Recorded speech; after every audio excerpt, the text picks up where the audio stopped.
Sisko, majmune, glava ti, govno ti u nos drvi. Sisko, glava, majmune, glava ti, govno ti u nos drvi.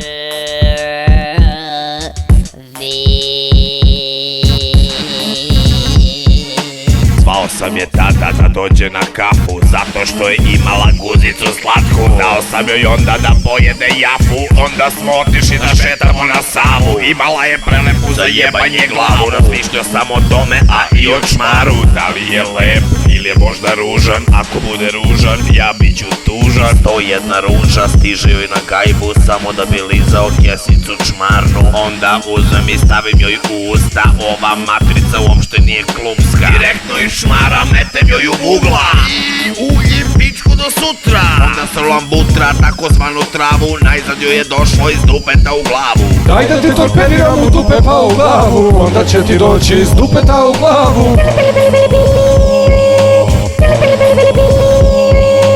Ako nećeš to,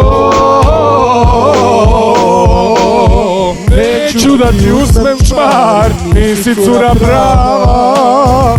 Obožavam tvoju zajebanje glavu, obožavam kada ti u pičku naguram karu, obožavam kada pušimo travu, obožavam kad mi je kita u tvom čmaru, obožavam kad leti i odemo na Savu i kad me pustiš da jebem te u glavu. Iz dupeta ti šiklja kada jedeš pasulj, posljednjeg prdeža zagadila si napulj. Kad me vidiš daj bulje, daj to, iz dupeta u glavu sam te jebo.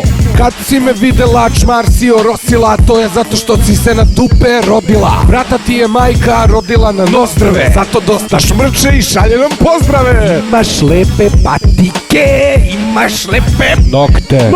Volim miriš čmara, lepi, on me oslepi. Njih. Daj da ti torpediram u dupe pa u glavu, onda će ti doći iz dupeta u glavu. Ako nećeš to, neću da ti uzmem čmar, nisi cura prava. Daj da te torpediram u dupe pa u glavu, onda će ti doći iz dupeta u glavu. Daj da te torpediram u dupe pa u glavu, onda će ti doći iz dupeta u glavu. Daj da te torpediram u dupe pa u glavu, onda će ti doći iz dupeta u glavu. Daj da te